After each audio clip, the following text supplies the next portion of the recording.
Olá pessoal, está no ar mais um Conversa Fiada e hoje num papo muito interessante eu recebo aqui Cláudio Torim, um naturopata e pedagogo. Eu tenho certeza que vocês vão gostar dessa conversa. Eu tenho muito prazer em te receber aqui, Cláudio, e eu te conheci de algum tempo atrás como holístico, né? Uma visão bem maior sobre a vida.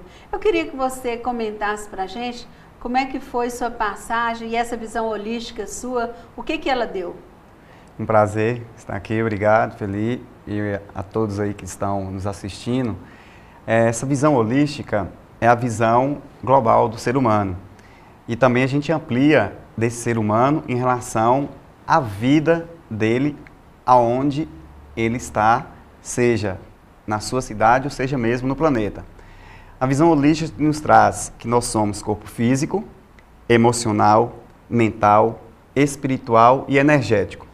Então costumamos falar, o que você faz no seu dia a dia para alimentar o seu corpo físico? O que você faz para alimentar o seu corpo emocional, o seu corpo mental, o seu corpo espiritual e o seu corpo energético? Então, se no dia a dia você come lá o seu arroz e o feijão, vamos denominar de arroz e feijão físico, você alimenta o seu corpo físico. Se você ficar 3 dias sem alimentar o arroz e o feijão físico, vai debilitar o seu corpo físico. E o arroz e o feijão emocional, e o arroz e o feijão energético, então precisamos também alimentar esses nossos outros atributos. Isso. E aí eu queria que você detalhasse um pouco mais. E o reiki, onde entra nisso? Você também ficou famoso aqui em Montes Claros, e eu sei de ouvir falar de várias pessoas que passaram experiência com você no reiki. O que é o reiki? O reiki é um método japonês que atua nessa forma holística. Da mesma forma que você faz uma atividade física numa academia para trabalhar justamente a parte muscular, a parte do corpo físico, você precisa de algum instrumento ou de algum método que atua nesses outros atributos. Portanto, o reiki, que é através das mãos, que você aplica no corpo da outra pessoa, atua tanto no físico quanto no emocional, no mental, no espiritual e o energético. E como você citou aí esses fatos de relatos, nós implantamos o reiki ao longo desses anos, com vários cursos que nós ministramos, tanto na Unimontes como em outras faculdades particulares, uma equipe que nós atuamos, né, na Pastoral da Criança, lá do Major Prats, alguns anos atrás, e aí tivemos justamente os relatos de como ajudou ali as crianças, ao ponto que uma das jovens lá do bairro que nos ajudava no dia que íamos aplicar, nós oferecemos uma bolsa para ela fez o curso de reiki para aplicar em seguida lá na comunidade. E depois de várias instituições onde nós aplicamos, agora no ano retrasado, um projeto foi aprovado no departamento de enfermagem da Unimontes para mais um curso de reiki lá. Em seguida nós atendemos no laboratório de semiologia do 3º andar da Unimontes, em parceria com o CRAS do Vila Oliveira, que a psicóloga encaminhava, né, os usuários lá do CRAS para que nós fizéssemos o atendimento de reiki lá nesse setor. Bom, aqui em Montes Claros você também é referência quando o assunto é yoga, ou yoga. Eu queria até que você falasse o que é correto falar, se é yoga ou yoga, né? Você também foi referência. O importante não é como pronuncia, Felipe, é fazer, é praticar. Independente da pronúncia, tem toda uma origem aí, então algumas pessoas falam que na transliteração da palavra do sânscrito, que é a língua morta na Índia, para o inglês, depois para o português, que o correto seria yoga. Mas são linhas, né, diversas linhas de yoga e pronunciam de forma diferente. Em relação ao yoga, eu formei, né, na primeira Universidade de Yoga de São Paulo.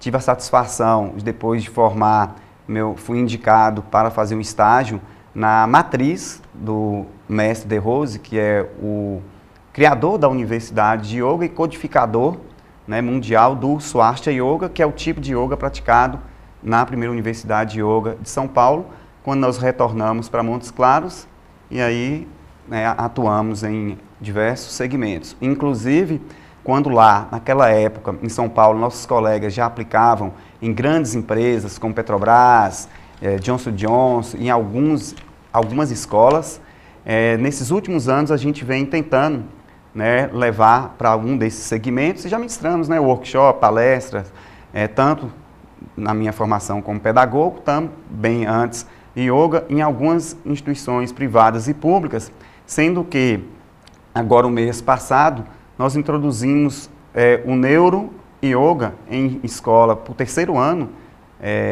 os alunos que iriam, né, prestar vestibular, porque já tem cientificamente comprovado como que a ansiedade prejudica, né, a memória, e aqueles que praticam a meditação, que é fonte do yoga, o yoga, a mente trabalha com muito mais serenidade, mais concentração, inclusive foi tema do Globo Repórter, que teve uma repercussão muito grande.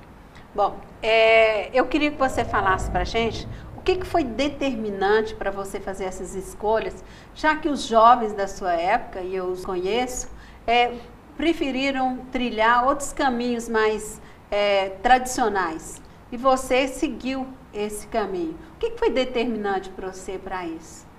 Primeira vez que me perguntam, sendo dessa origem, quando eu tinha já meus 14 anos de idade, eu já fazia leituras de Krishnamurti e linhas que trabalhavam essa formação holística e uma busca do autoconhecimento.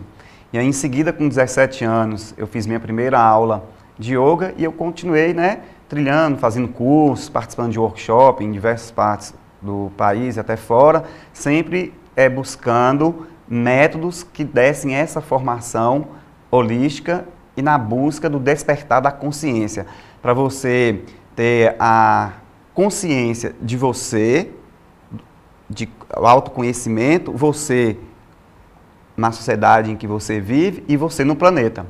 E, inclusive, tem no nosso livro, tem uma frase tão simples, que inclusive é dedicado não só para jovens como para crianças também, que quando nós ministramos uma palestra para pós-graduação de uma faculdade aqui, uma gerente de uma concessionária de automóvel depois nos veio com o seguinte relato: quando nós ministramos, nós falamos assim, pronuncie o seu nome. E aí todos juntos no auditório, cada um falando o seu próprio nome, porque é muito simples, Feli, mas é muito complexo quando você busca a sua própria origem. Então, dentro da nossa linha de pesquisa, artigo que nós escrevemos falando do resgate da identidade dentro da área da educação, mas o resgate não só de você como um ser social, mas você antes de ser social. Antes de um grande diretor ser diretor, ele tem um nome simples. Antes de alcançarmos, né, cargos na nossa função social, antes disso tudo, nós nascemos como um simples ser humano. Portanto, ao repetir o seu nome, é uma forma de você identificar com o seu próprio eu. E aí ela relata, essa gerente dessa concessionária, que logo em seguida, e essa palestra foi num sábado, na semana a mãe dela estava no CTI, e ela, ao visitar a mãe, já sentindo a mãe, né, muito já debilitada, ela solicitou para a mãe falar o próprio nome dela.